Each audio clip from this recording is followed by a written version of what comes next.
मनसेचे उमेदवार संदीप पाचंगे यांच्या प्रचारासाठी आयोजित रॅलीमध्ये राज ठाकरे यांची भूमिका साकारणारे विशाल सुदर्शनवार सहभागी।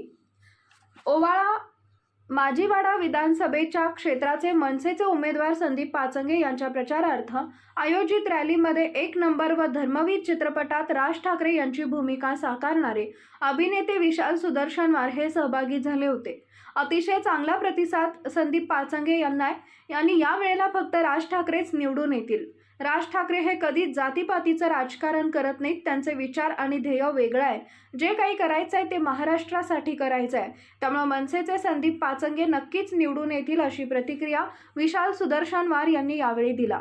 आज राज ठाकरे यांची प्रतिमाच माझ्या प्रचारासाठी आली आहे, त्यामुळे त्यांचा आशीर्वाद नेहमी माझ्या सोबत आहे। जनताच ठरवत असते कोणाला निवडून द्यायचे। मतदारसंघामध्ये कुठल्याही प्रकारचा विकास झाला नसून फक्त आणि फक्त स्वतःची घरं भरण्याचं काम या ठिकाणी असलेल्या आमदारांना केलंय।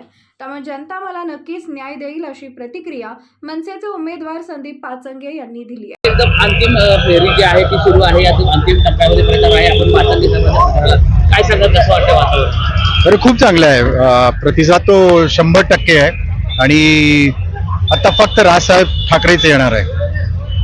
संपूर्ण महाराष्ट्रामध्ये अशी चर्चा आहे की वेगवेगळ्या जातीपातींमध्ये राजकारण सुरू आहे, त्याबद्दल काय वाटतं आपल्याला? पण साहेब कधीच जातीपातीला हे नाही करत ना। विरोधकांचे जे म्हणणं आहे की बोलू द्या ना त्यांना। आपल्या साहेबांचा एक विचार आहे, एक विजन आहे आणि तिथे आपलं संदीप सरांचा पण सेम आहे आणण्यासाठी। काही जातपात नाहीये, काही नाहीये। महाराष्ट्रात काहीतरी करायचं आहे तो महाराष्ट्रासाठी।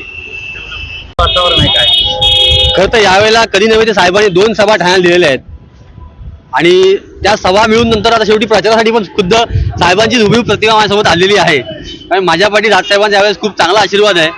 जनता देखील पाठीशी आहे। उमेदवार धनाढ्य असला तरी जनता ठरवत असते कुणाला निवडून द्यायचं कुणाला नाही। आणि मला असं वाटतं की यावेळेला 20 तारखेला रेल्वे इंजिन बदल घडवणार आहे आणि लोक बदल घडवणार आहेत। मग असं समोरच्या उमेदवाराचे आता हे जोरदार प्रचार सुरू आहे। हो, तो जो दुप्पट विकास आहे ना तो फक्त स्वतःचा आहे, स्वतःच्या कुटुंबाचा आहे।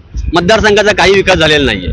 मतदारसंघामध्ये आज देखील वाहतूक कोंडी कायम आहे। आज देखील पाण्याची समस्या कायम आहे। आज तुम्ही बघाल तर आपल्या ठाण्यामध्ये एकही चांगली शिक्षण संस्था नाही, नावाजलेलं एकही चांगलं कॉलेज नाही, इंजिनिअरिंग कॉलेज नाही, मॅनेजमेंट इन्स्टिट्यूट नाही। यांनी 15 वर्ष केलं काय? मुळात माझा आरोप हा आहे की 15 वर्ष जरी हे आमदार असले आणि आता शिंदेगडात गेलेले असले तरी ह्या ठाण्यावरती 30 ते 40 वर्ष शिवसेनेची सत्ता आहे। त्यामुळे उभाटा असो आता शिंदेगड असो हे यांचं अपयश आहे आणि हे लोकांना सर्व माहिती आहे। लोक 20 तारखेला इंजिन या चिन्हासमोर बटन दाबून त्यांचं मत व्यक्त करतील असा मला पूर्ण विश्वास आहे।